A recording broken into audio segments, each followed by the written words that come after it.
সারস পাখি বাংলাদেশের সারস পাখি একটি বড় আকারের ও সুন্দর জলচর পাখি। সারস পাখির লম্বা পা, লম্বা গলা ও সুচালো ঠোঁট এর প্রধান বৈশিষ্ট্য। এটি সাধারণত হাওর বিল, নদীর পাড় ও জলাভূমি এলাকায় দেখা যায়।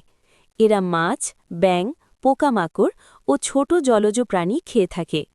সারস পাখি পরিবেশের ভারসাম্য রক্ষায় গুরুত্বপূর্ণ ভূমিকা পালন করে। বর্তমানে জলাভূমি নষ্ট হওয়ায় সারস পাখির সংখ্যা ধীরে ধীরে কমে যাচ্ছে।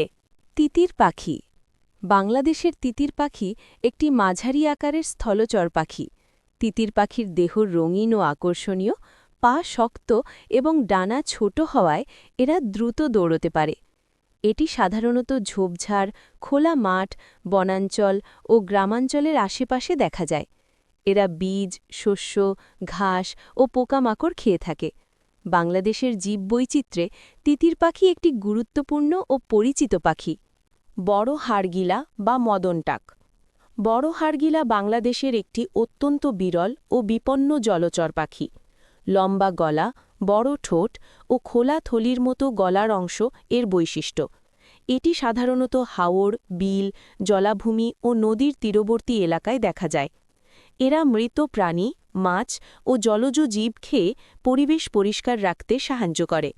রাজশকুন রাজশকুন একটি বড় আকারের মৃতভোজী পাখি। মাথা ও ঘাড় লালচে রঙের হওয়ায় একে সহজে চেনা যায়। আগে বাংলাদেশে বেশি দেখা গেলেও এখন এটি অতি বিপন্ন। মৃত প্রাণী খেয়ে এরা রোগ জীবাণু ছড়ানো কমাতে গুরুত্বপূর্ণ ভূমিকা রাখে।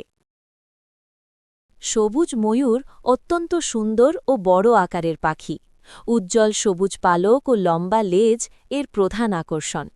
বাংলাদেশে এটি খুবই বিরল এবং প্রধানত সংরক্ষিত বনাঞ্চলে দেখা যায়। সৌন্দর্য ও জীববৈচিত্র্যের দিক থেকে সবুজ ময়ূর বিশেষ গুরুত্ব বহন করে। ময়ূর ময়ূর অত্যন্ত সুন্দর ও বড় আকারের পাখি। উজ্জ্বল সবুজ পালক ও লম্বা লেজ এর প্রধান আকর্ষণ। বাংলাদেশে এটি খুবই বিরল এবং প্রধানত সংরক্ষিত বনাঞ্চলে দেখা যায়। সৌন্দর্য ও জীববৈচিত্র্যের দিক থেকে সবুজ ময়ূর বিশেষ গুরুত্ব বহন করে। সবুজ ময়ূর অত্যন্ত সুন্দর ও বড় আকারের পাখি। উজ্জ্বল সবুজ পালক ও লম্বা লেজ এর প্রধান আকর্ষণ। বাংলাদেশে এটি খুবই বিরল এবং প্রধানত সংরক্ষিত বনাঞ্চলে দেখা যায়।